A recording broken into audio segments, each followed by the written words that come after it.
Halo teman-teman, jumpa lagi dengan saya Charles Yanturi di channel YouTube Pahlawan Kripto. Teman-teman, saya mau menyampaikan satu hal penting bahwa semua video ataupun konten yang saya buat di channel YouTube Pahlawan Kripto ini sifatnya adalah disclaimer on, ya teman-teman. Jadi tidak ada ajakan untuk membeli ataupun menjual token tertentu. Semua harus Anda lakukan do your own research secara mandiri dan tanpa dipengaruhi oleh siapapun. Ingat bahwa cryptocurrency adalah media atau instrumen investasi yang sangat tinggi risikonya, sehingga Anda harus melakukan riset dan riset berulang-ulang secara mandiri.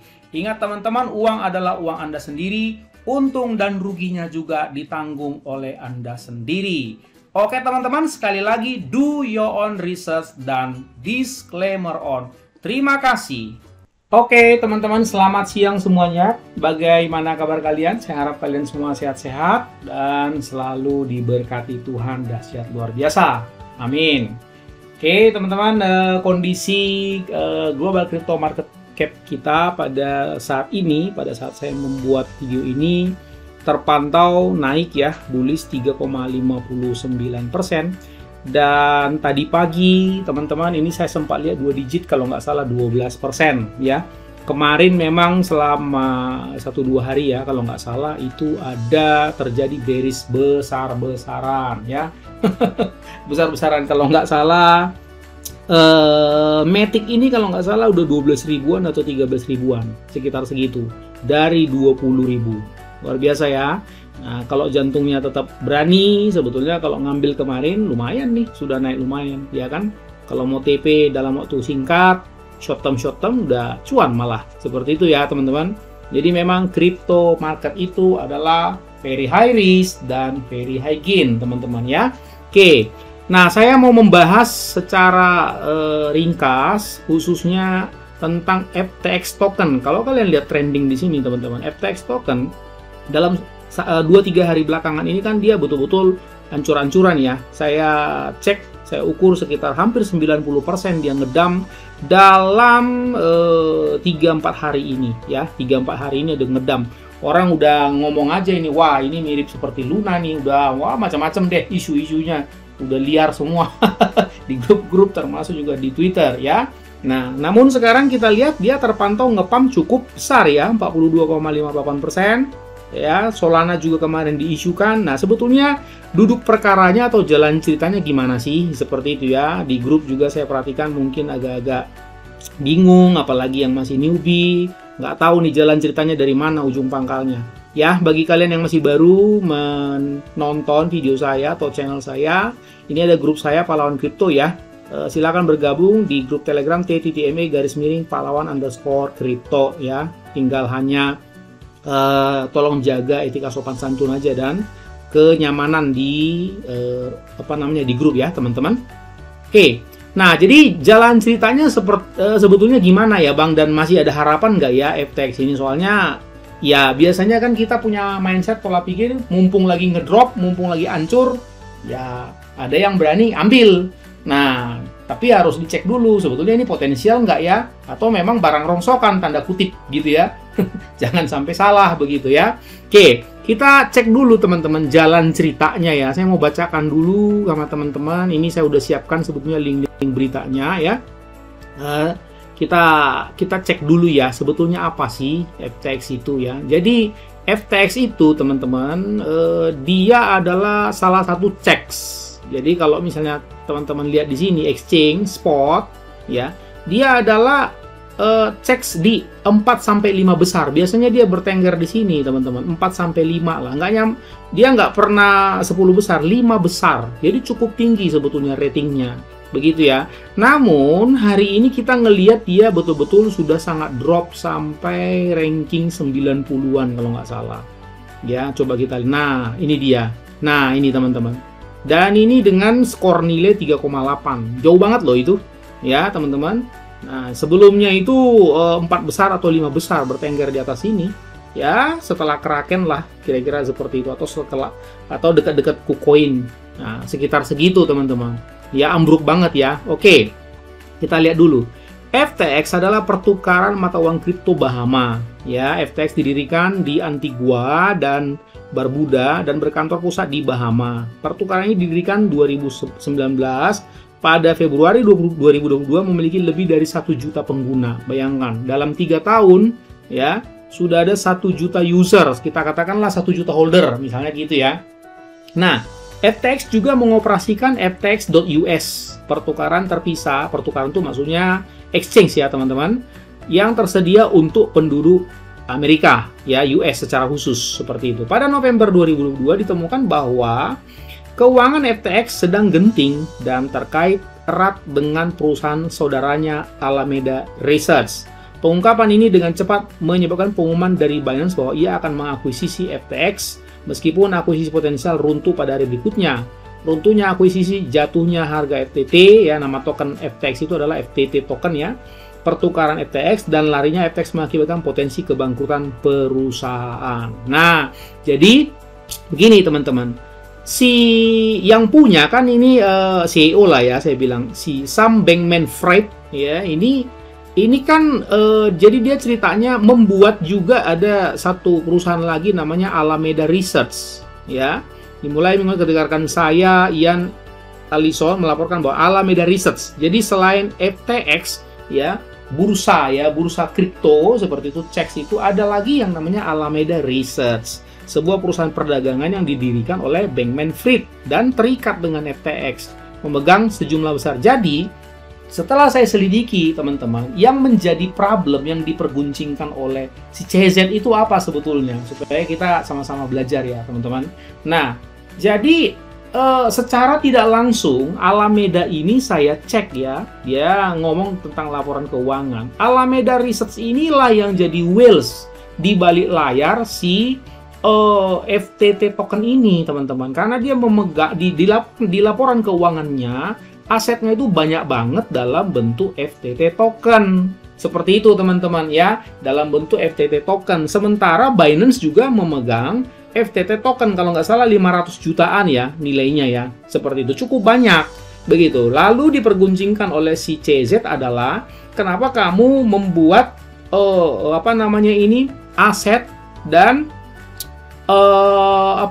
kok dalam bentuk token yang notabene volatilitasnya sangat tinggi, kenapa nggak dalam bentuk stable coin begitu loh, supaya lebih aman, karena kan sekarang kan kondisi kripto masih belum stabil gitu loh. Jadi kenapa di neraca keuangannya kok dalam bentuk FTT token banyak banget gitu, sampai kurang lebih 14,6 miliar US dollar ya, triliunan loh itu teman-teman ya. Nah, kita lihat dulu ya, ini seperti ini. Nah, kita lihat lagi ke link yang berikutnya. Di sini dia problemnya, teman-teman. Nah, kita lihat dulu ya di sini ya. Kerajaan cryptocurrency miliarder Sam Bankman-Fried secara resmi dipecah menjadi 2 bagian, yaitu FTX pertukarannya dan Alameda Research. Nah, begitu ya perusahaan perdagangannya. Kedua raksasa di industri masing-masing. Tetapi meskipun mereka adalah 2 bisnis yang terpisah, divisi tersebut rusak di tempat utama di neraca Alameda. Nah, ya, jadi neraca keuangannya. Perlu teman-teman ketahui, perusahaan itu ada namanya laporan keuangan. Dan laporan keuangan itu ada 3 macam teman-teman minimal. Pertama laporan neraca, yang kedua laporan cash flow, yang ketiga laporan laba rugi teman-teman. Tiga itu harus dipublis ya kalau perusahaannya perusahaan terbuka ya teman-teman. Neraca itu, nah ini problemnya, neraca itu penuh dengan FTX, khususnya token FTT yang dikeluarkan oleh bursa yang memberikan diskon kepada pemegangnya untuk biaya perdagangan di pasarnya. Meskipun tidak ada yang salah atau tidak baik tentang itu, ini menunjukkan bahwa raksasa perdagangan Bankman-Fried Alameda bertumpu pada fondasi yang sebagian besar terdiri dari koin yang diciptakan oleh perusahaan sejenis. Itu problemnya, teman-teman. Bukan aset independen seperti mata uang fiat atau kripto lainnya. Begitu. Itu jadi problem besarnya si CZ. Jadi maksudnya begini, kamu pegang seperti itu, terus kemudian Alameda kamu kan secara tidak langsung kamu adalah whales begitu, karena dia pegang di sini nih, keuangan membuat konkret apa yang sudah dicurigai oleh pengamat industri. Alameda besar pada 30 Juni, perlu teman-teman ketahui 30 Juni itu berarti kuartal 2 teman-teman ya. Kuartal pertama itu akhir Maret, kuartal 2 itu akhir Juni, kuartal 3 itu akhir September. Lalu di laporan keuangan ini, yang saya bilang tadi 3 macam laporan keuangan itu, aset perusahaan itu ada 14,6 miliar US dollar, ya. Aset tunggal terbesarnya itu, ya, jadi total asetnya segini, aset tunggalnya itu 3,66 miliar US dollar, itu dalam bentuk FTT token yang tidak kelok. Artinya apa teman-teman? 3,66 miliar US dollar. Coba kita hitung ya. 3,66 miliar FTT doang ini loh ya teman-teman. 15.600 sekarang dolarnya. Jadi miliar. Berarti ada 57 triliun rupiah. Kalau kita lihat FTT teman-teman ya. FTT tadi mana tadi FTT? Sebentar ya kita lihat dulu. Pada saat ini lagi panas-panasnya diperguncingkan. Kalau kita misalnya cek lah ya dalam, nah ini seperti ini ya, atau 7 hari terakhir misalnya. Nah kita lihat mungkin di sini lah ya, kemarin melorot 380.000, anggaplah 380.000 ya. Pada waktu diperguncingkan 380.000 rupiah satu FTT. Sementara kan kita lihat jumlah suplainya itu ya sekitar total suplainya 328 juta sekian-sekian ini teman-teman. Nah lalu logika berpikirnya, dia ada aset jumlahnya total 57 triliun rupiah, tapi dalam bentuk FTT token. Anggaplah kita bagi pada saat itu harganya 380.000. Ya, 57 triliun itu 57 triliun berarti nolnya 12 ya, teman-teman. 57 triliun, nolnya saya skip, bagi 380.000. Begitu. Ya, nolnya 12 ya. Nah, kali 1 triliun. Seperti itu. Jadi, teman-teman, Anda bisa melihat bukan? Ada sekitar 150 juta token FTT yang mereka hold. Dan itu kalau dibandingkan dengan total supply, ini kan sudah hampir 50% mereka sendiri yang nge-hold.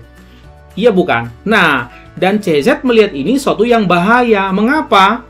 Wah, ini nanti kalau kamu tiba-tiba jual, ini gawat ini, ya kan? Harusnya yang benar ya, yang lebih bagus ya menurut saya, harusnya FTT itu dikonversi dalam bentuk katakanlah stable coin, misalnya mereka hold dalam bentuk USDT atau BUSD atau USDC seperti itu yang lebih stabil seperti itu. Ya teman-teman, kalau seperti ini kan ya begitu naik dikit misalnya naik katakanlah 500.000, nanti mereka jualan ini whales-nya. Sementara si Binance kan juga nge-hold, teman-teman. Jadi si CZ berpikir, wah dari ini kamu nanti kalau kabur, jangan terjadi lagi seperti kasus Lunsi ya, gigit jari. Jadi lebih bagus gua jualan duluan deh, kata Binance, kira-kira begitu teman-teman. Ya udah, nah kita lihat teman-teman ya, tumpukan jaminan FTT itu ada, jadi ada kolateral, ini juga yang diperguncingkan oleh CZ. Kok kolateralnya native tokenmu gitu loh. Jadi kan si CZ kan ngomong di di Twitternya teman-teman, bahwa Binance tidak pernah menjadikan BNB menjadi kolateral gitu teman-teman. Lalu kenapa kamu ini FTT kok berani-beraninya native tokenmu ini dijadikan kolateral? Kalau naik sih oke, tapi kondisi sekarang ini kripto kan lagi belum kondusif. Lalu kalau tiba-tiba ngedam, nah contohnya ngedam sekarang beneran. Nah, ini kan jaminan ini alias kolateral bahasa kerennya. Kan jadi nggak berharga, teman-teman. Betul nggak? Kalau misalnya kalian lihat ngedrop ini 2,16 miliar, ngedrop 90% seperti yang tadi saya bilang, ini jadi nggak ada nilainya jaminan ini, teman-teman. Lalu orang menjaminkan asetnya pakai FTT ya buat apa? Misalnya Anda menjaminkan aset 10 juta dalam bentuk FTT. Ya kan, tinggal 10% dari 10 juta, tinggal 1 juta. Ya apa yang dijaminkan? Itu yang diperguncingkan sama si CZ. Lalu ketika kondisi ngedam, teman-teman, ini istilahnya nyerah lah ini Sam Bankman-Fried ini ingin minta tolong, kira-kira begitu. Jadi sempat diisukan mau diakuisisi. Nah, rumor-rumor yang beredar mulai liar.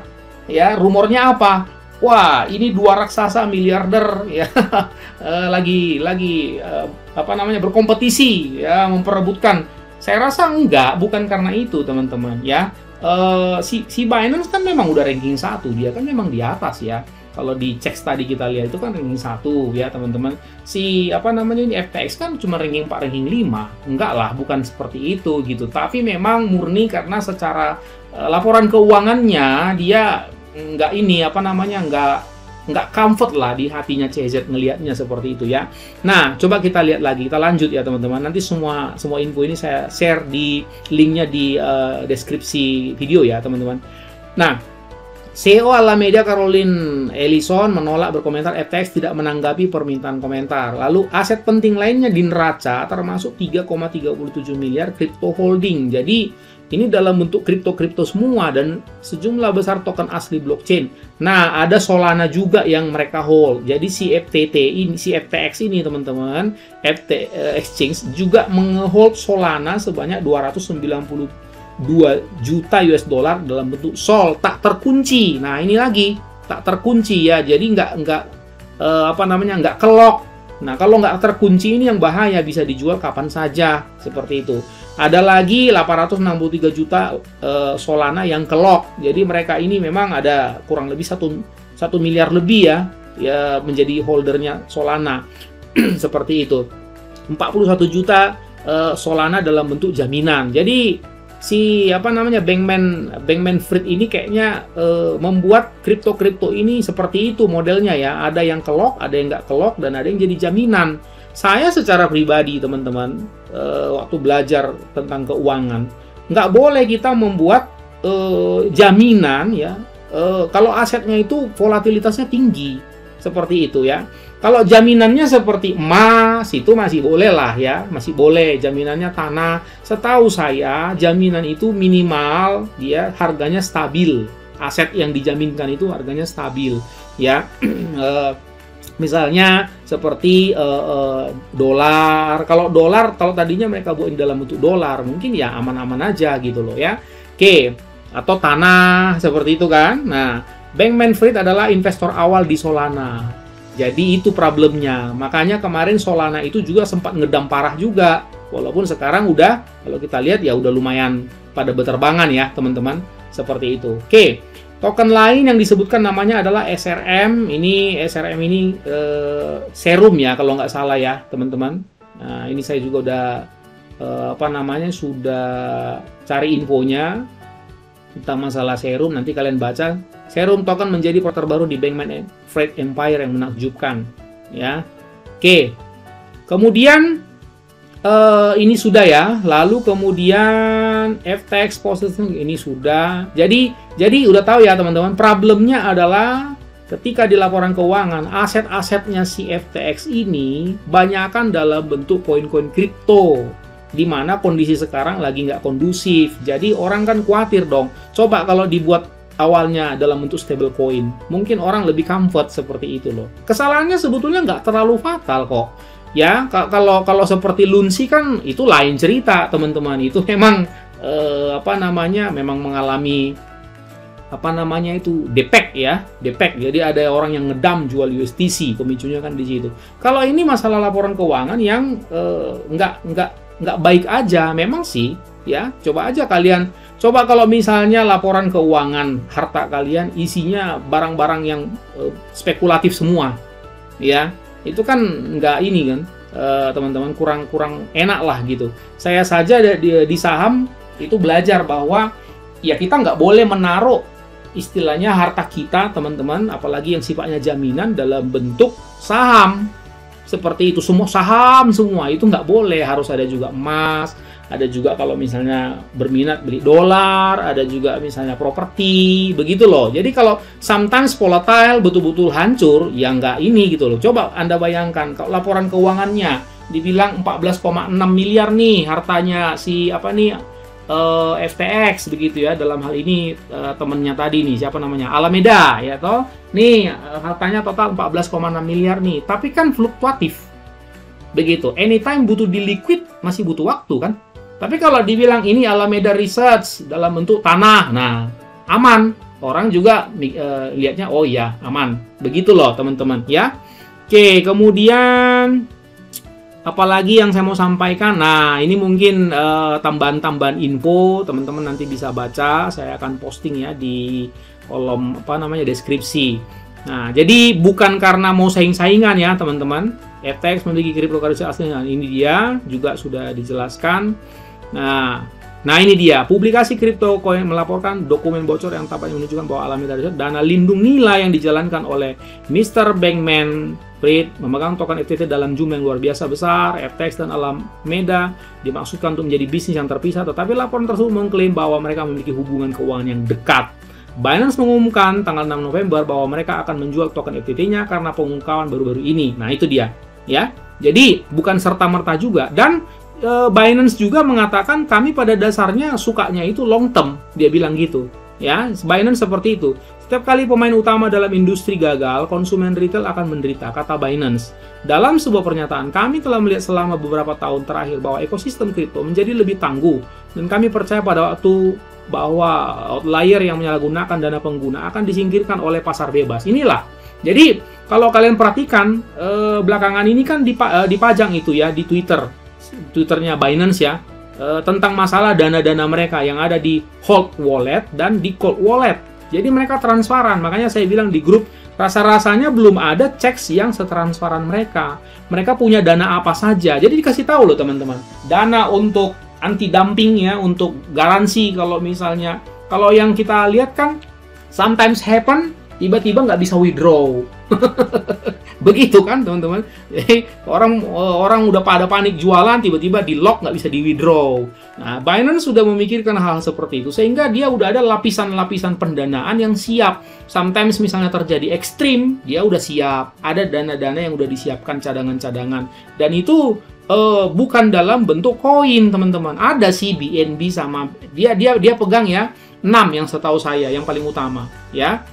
Pertama dia ada pegang Bitcoin, Binance ini teman-teman. Ada pegang Ethereum, ada pegang BNB, ada pegang USDT, ada pegang BUSD, ada pegang USDC. Jadi ada stable coinnya juga 3 loh teman-teman. Jadi nggak semuanya kripto. Itu jadi problem ya. Jadi si Binance sendiri ada stable coinnya yaitu BUSD, USDT, dan USDC. Nah selain Bitcoin, Ethereum, dan BNB. Nah problemnya dengan si FTX, dia tumpuk-tumpuk di FTT yang disebut native tokennya sendiri itu. Nah, ini dia. Dan ya, terjadilah seperti itu. Ini sejak Selasa 80%. Ya, ini laporannya kayaknya kemarin. Per hari ini gimana? Oke, lalu bagaimana? Apakah ada harapan Bang? Kan kira-kira begitu ya. Nanti saya cantumkan ini semua. Kalau menurut saya, dan ini kan diberitakan bahwa si Bankman, si Sam Bankman-Fried, agak susah namanya. Ini kan lagi nyari dana talangan lah, kurang lebih bailout gitu ya, kurang lebih 9,4 miliar US dollar. Saya nggak tahu itu bisa terpenuhi apa enggak, ya semoga bisa ya. Kalau saya sih orangnya hope for the best, supaya ya orang nggak ketakutan loh orang mau masuk di dunia cryptocurrency. Kalau kemarin Lunsi, sekarang FTX itu kan papan-papan atas teman-teman. Kalau pada jeblok-jeblok begitu orang pasti takut kan. Ya semoga, kalau saya sih harapannya selalu hope for the best ya, but prepare for the worst. Ya semoga dia dapat dana talangan, dia bisa swap, dia bisa amankan ya kondisi market dan teduh kembali, sehingga ya kepercayaan ke dunia kripto itu ya pelan-pelan pulih begitu loh. Ya teman-teman, kemarin saya lihat tadi malam saya lihat market sudah mulai bergairah ketika data inflasi Amerika saya perhatikan mulai menggembirakan ya, 7,7%, inflasinya turun, udah sempat 9,8, hampir 10 teman-teman. Bulan lalu 8, sekian, sekarang turun lagi, ya bagus. Kita senang-senang aja gitu, dan mereka pada masuk. Tapi ini nggak tahu lagi apa nanti cerita lagi di balik semua ini. Saya harapkan FTX boleh ya bisa recovery lah dalam waktu nggak lama seperti itu, supaya dunia kripto ya bisa teduh kembali. Ini kejadian-kejadian yang kita nggak bisa duga-duga teman-teman, karena kalau perkiraan saya Desember lah ya, Desember mulai bullish, itu perkiraan saya. Tapi nggak tahu kalau ini tanggal berapa sekarang teman-teman, ini tanggal 11, nggak tahu kalau dalam 19 hari apa kejadian lagi, nggak ngerti kita. Ini kan kondisi FTX ini ya, saya nggak pernah tahu kondisinya, ternyata mereka seperti itu teman-teman ya. Oke teman-teman, segitu aja penjelasan saya ya. Sampai ketemu pada video selanjutnya. Ingat, selalu gunakan uang dingin dalam berinvestasi, apalagi market sangat volatile seperti ini, sangat high risk ya. Jangan gunakan uang dapur teman-teman, bahaya. Ya, sampai ketemu pada video selanjutnya. Ingat, orang sabar cuannya besar. Selalu do your own research ya. Saya tidak mengajak-ngajak kalian untuk beli token. Selalu lakukan research. Kalian lihat bagus, prospek, yakin, silakan masuk. Kalau enggak, jangan. Daripada nanti jadi ribut ya, teman-teman. Oke, orang sabar cuannya besar. Sampai jumpa pada video selanjutnya. And see you at the top.